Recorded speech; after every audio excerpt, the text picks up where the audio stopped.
So the Times are not playing, guys. They've come out with a powerful article, and of course we're going to get into it. Hey guys, it's Murali. Hopefully you guys are doing well today. If you have not subscribed, guys, click that button for daily and consistent content. Head over to my Instagram, my Patreon, my merch, and let's get straight into this video. Subscribe, guys. Click that button. It's just one click, and let's get into this very interesting article. So it's entitled, "Keeping Up with the Kardashians is Ending, but Their Exploitation of Black Women's Aesthetics Continue." Interesting. I find it interesting. Okay, this article is quite lengthy, guys, so sit back, drink, I don't know, whatever you're eating, or if you're studying, put me on in the background, whatever you're doing, because it's gaining traction, and I feel like they really aren't holding back at all by discussing this. And of course, it's a think piece to discuss, but you have to reference articles if you're using them to discuss stuff, because citations. Anyways, let's get into this. So the Keeping Up with the Kardashians ends on June the 10th after 20 seasons, centered on the family's fixation on Kim's rear, foreshadowed the new public obsession with her body, and particularly that specific feature of it. This outside fascination was perhaps best embodied by her controversial 2014 Paper magazine cover shot by John Paul, where her bare bottom is flanked by the line, "Break the Internet, Kim K."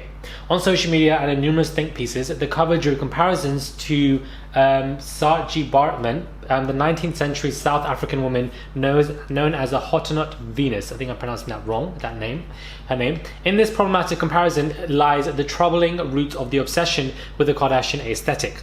Baartman was paraded semi-nude, her posterior exhibited as a curio of sorts for European audiences that could, for a price, touch her body. A sobering symbol of the exploitation and degradation that black women and their bodies have suffered for centuries. By contrast, though, Kim has explicitly benefited from a much talked about figure, tapping into an audience that sees her as no ordinary white woman, but instead as an exotic and interesting one. It's a vicious culture that valorizes curves on wealthy, racially ambiguous white women, but stigmatizes these traits on black women. One that plays into a long-time fascination with the aesthetics of blackness and an unwillingness to engage with the ugliness of anti-black racism at the same time. And it's in the Kardashian-Jenner sisters' wholehearted embrace of this tension that their family has forever changed the way society thinks about bodies and beauty, forging the standards that have defined the past decade. First two opening powerful paragraphs of this article. And I just want to, especially the last part when it comes to forging the standards that have defined the past decade. This is why I don't have much empathy for them when they talk about, societal standards on women and what they go through and how they're being seen as, not ugly or this, or they have to continuously work to, a certain image that they have to uphold, and they're at the brunt of this, woe is me, woe is me, woe is me. I don't feel any empathy for this because these are the individuals that have massively upheld these, and the statistics prove that, which will be in this article to show, number one. Number two, they have also monetized and profited off this continuously as well. They've damaged several people's mindsets as well as their own, and they've never taken accountability. So as far as I'm concerned, anybody that says, why is one, or why are you being critical of the Kardashians, or why this article is being critical of the Kardashians, why don't you just leave them alone? The way they have profited off a woman of color, specifically black women, and you expect us people of color to sit back, relax, and not do anything about it, I think is absolutely abhorrent and disgusting. If they can sit there and profit off people's cultures and make money and make an entire living, and you're telling us to be quiet and not say anything as people of color, like, what are you even talking about? That is absolutely insane. If they are using and profiting, then people are entitled, especially if it comes from their cultures, are entitled to speak on this matter and critique it. So anybody that says that, you're talking out of your own privilege or out of your own ignorance. And I just feel like you should just sit down, stop, read and think, because to critique people who have benefited and taken off cultures is something that is a right. And for you to think that you can't do so, or people shouldn't do so, it's pathetic, because it really makes no sense to me. This is where they use the be kind morality continuously, and I feel like that's always been favored for white or white passing individuals and never for anybody else, because you're so quick to say be kind for the Kardashians but not kind enough for the people that they have taken off when it comes to their cultures, because you simply do not care. Between their loyal viewership on television and massive social media presences, the family blazed a trail for a new model of celebrity, the influencer. The Kardashian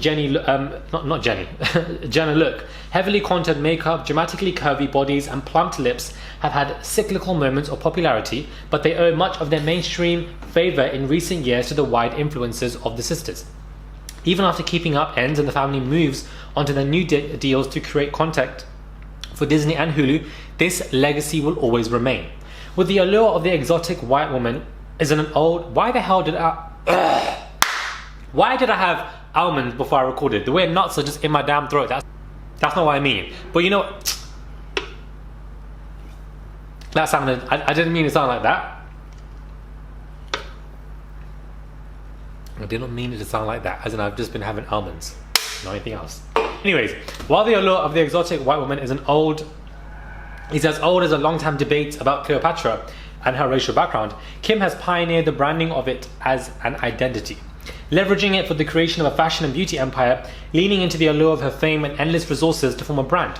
From sporting Fulani braids, which have roots in West Africa, and attributing the style to Bo Derek, another white woman, to the multiple times she's been called out for wearing blackface by wearing skin-darkening makeup, Kim is no stranger to making deliberate beauty and style choices that rely on racial performance, then turning around and finding ways to capitalize on it.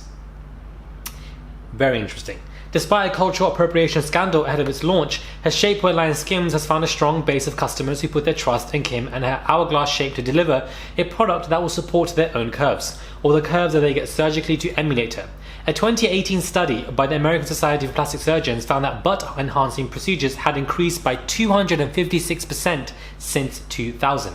Her sisters have all followed suit, most notably her younger sister Kylie, whose dramatic beauty and body evolution in recent seasons peaked with a year-long denial of having lip fillers before she copped to having them in a confessional on the show. At a cosmetic surgery clinic in the UK, inquiries into lip augmentation jumped 70%, guys, in 24 hours after this particular episode about Kylie's lips aired. Whilst the American Society for Plastic Surgeons reported a double-digit increase in lip procedures performed in 2016, the year after Jenner said she got her fillers. She then paralleled the controversy into selling her Kylie lip kits, a venture that turned into Kylie Cosmetics, a multi-million-dollar cosmetic business. These are the stats that, help to prove they're not the sole reason, but they are a massive reason for people who like to, not sit there and say they should take any accountability, because they should. The implication of blackfishing. Perhaps it should come as no surprise that the term blackfishing originated on social media in 2018, well into the reign of the Kardashian-Jenner's popularity. Warner Thompson, the journalist who coined the term whilst elaborating on the phenomenon in a viral Twitter thread of white girls cosplaying as black women that featured endless Kardashian-Jenner, pictures, says that the sisters, who have been critiqued for acting like claims that they started wigs to wearing grills, have played a significant role in normalizing or even popularizing blackfishing with images of themselves projecting racial ambiguity. They've been called out for cultural appropriation for a decade plus now, and it's no secret that they've adopted many styles that black women or black culture have created and make them more palatable. Rebranding the long-time protective style worn by black women as a trend inspired by boxers. Now, people think they're copying the Kardashian-Jenners when they dress or do their hair or tan their skin in a certain way. The white mainstream popularization of black style or features by way of blackfishing, much of which has been perpetuated by the Kardashians and Jenners, presents a sobering paradox. While it shows that the beauty and body standard are shifting as they've always done, this change comes by way of white women, ultimately to the detriment of black women. The shape a person is born with is nothing to judge, but Kim and other white women with curves like hers aren't subjected to the centuries-long objectification, hypersexualization, and disdain that black women have faced for their bodies. In this, the Kardashian sisters' influence is tip to toe, whilst black women like Florence or Flojo Griffith Joyner were subject to racist and classist stereotypes for sporting elaborate nails and acrylics, long markers of black women's style and self-expression. Kylie was hailed for launching an innovative trend when she began showing off her nail art on social media. The differences, guys, the differences. Read into the differences, how one person has analyzed and how the other person analyzed, and why stuff like this occurs. I feel like this article is hitting everything on the point They are not holding back at all. And I feel like, you know, discussions like this need to be had even more. Oftentimes you have these discussions and then they get lost into the abyss of social media. I mean, I guess everything goes up and down on social media anyways, but I do feel like stuff like this is very powerful. If you're going to sit down and have a whole reunion, which they're having next week, about this entire 20 years, why don't you sit and have a reunion about the impact of damaging stuff that you've also done for 20 years? So it's very interesting. It makes beauty standards adhere to whiteness even more closely, says Ayanna Thompson, the author of Blackface, because it's like she's so beautiful because she's white, even when she puts on the black face. It leaves black women at the lowest rung of desirability. What's the most desirable thing? A beautiful white woman who can look beautiful even though she's trying to look black? Some have suggested that the sisters have strategically tried to distance themselves from accusations of appropriation and blackfishing through their personal relationships or even advocacy work. Interesting. When Kim and Kanye's West marriage ended, the Kardashian sisters' relationships with black men and the multiracial children that they had with them seemed to offer some sort of control over their cultural appropriation. It's the performative yet relatively space of social media where a controversial photo can be quickly posted and deleted. Ayanna Thompson points to their white privilege, which allows them to adopt black aesthetics without having to live with the black experience, as a driving force behind their contributions to a new beauty ideal of the mainstream. There's a reason why they've done this and why they have made money on this, she says.